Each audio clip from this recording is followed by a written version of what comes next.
Di tengah zaman keemasan Islam, lahirlah seorang tokoh luar biasa yang ilmunya mengalir hingga kini, melewati abad demi abad. Seorang ulama yang bukan hanya ahli dalam ilmu agama, tetapi juga dikenal karena kecerdasan, akhlak, dan ketekunannya dalam mencari ilmu. Dialah Imam Syafi'i, pendiri mazhab Syafi'i, yang ajarannya kini menjadi pegangan umat Islam di berbagai penjuru dunia. Namun, kisahnya bukanlah kisah tentang kemewahan atau kemudahan. Ini adalah kisah perjuangan, pengorbanan, dan cinta yang mendalam terhadap ilmu.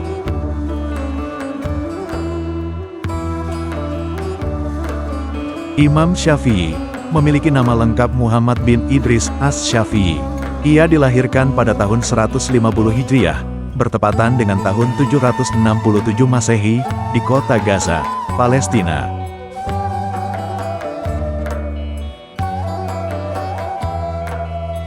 Lahir dari keluarga Quraisy yang memiliki nasab langsung ke Rasulullah, melalui Abdul Manaf, beliau tumbuh tanpa kehadiran ayah, yang wafat ketika ia masih kecil.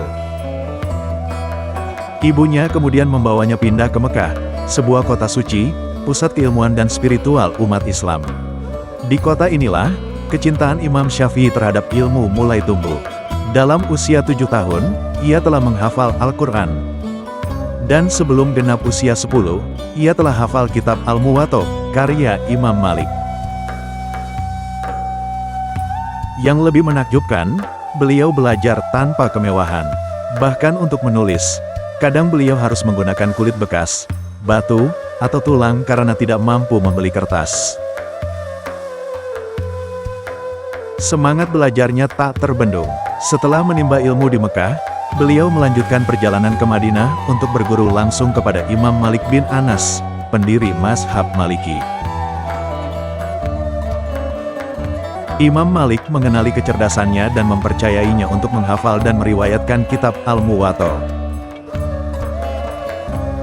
Namun perjalanan ilmu Imam Syafi'i tidak berhenti di situ. Ia juga melanjutkan perjalanannya ke Yaman dan Irak, dua pusat ilmu penting di masa itu. Di Irak, ia berdialog dan berdiskusi dengan para pengikut Imam Abu Hanifah. Dari sinilah ia mulai menyusun pendekatannya sendiri, dengan menggabungkan kekuatan logika dan rasionalitas dari mazhab Hanafi dengan kekuatan hadits dan atsar dari mazhab Maliki.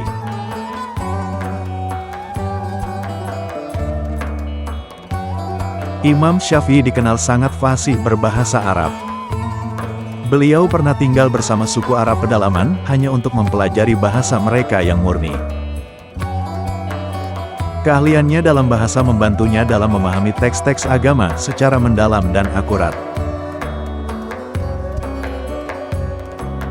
Setelah melalui proses panjang dalam belajar, merenung, dan menyusun metodologi, lahirlah mazhab Syafi'i. Mazhab ini berpegang pada 4 sumber utama, Al-Quran, Sunnah Nabi, Ijma atau kesepakatan ulama, dan Qiyas, yaitu analogi hukum.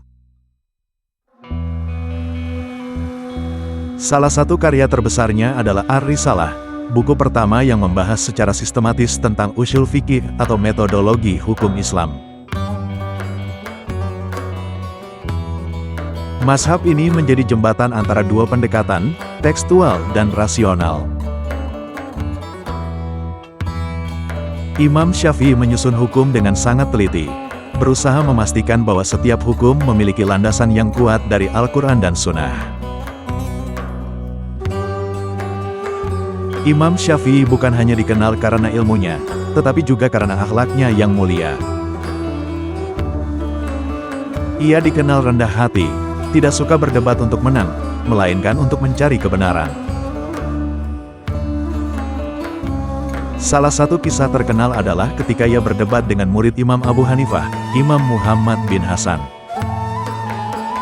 Setelah perdebatan panjang, Imam Syafi'i memeluknya dan berkata, "Wahai Abu Abdillah, apakah kita tidak bisa tetap bersaudara meski berbeda pendapat?"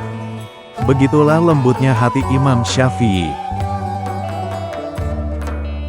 Setelah menghabiskan sebagian besar hidupnya untuk menyebarkan ilmu, Imam Syafi'i wafat di Mesir pada tahun 204 Hijriah, tahun 820 Masehi. Beliau dimakamkan di Kairo, dan hingga kini menjadi tempat ziarah dan penghormatan bagi banyak umat Islam. Warisan beliau tidak hanya berupa kitab-kitab, tapi juga murid-murid cemerlang yang meneruskan ilmunya. Mazhab Syafi'i menyebar luas di Timur Tengah, Afrika Timur, hingga Asia Tenggara, termasuk Indonesia, Malaysia, dan Brunei. Kisah Imam Syafi'i adalah kisah tentang tekad dan cinta sejati terhadap ilmu. Dari anak yatim di Gaza, ia tumbuh menjadi salah satu pilar keilmuan Islam. Ia tidak mewariskan kekayaan, tetapi warisan ilmunya masih hidup dalam jutaan hati hingga kini. Mari kita ambil pelajaran dari hidup beliau, bahwa ilmu bukanlah milik orang kaya, bukan pula milik orang yang punya akses mudah, tapi milik siapa saja yang bersungguh-sungguh mencarinya. Seperti kata beliau, jika engkau tidak tahan dengan lelahnya belajar, maka engkau akan menanggung perihnya kebodohan. Kalau kamu merasa terinspirasi oleh kisah Imam Syafi'i, jangan lupa klik like, share ke teman-temanmu, dan subscribe channel ini. Tulis juga di komentar, siapa tokoh Islam lain yang ingin kamu dengar kisahnya.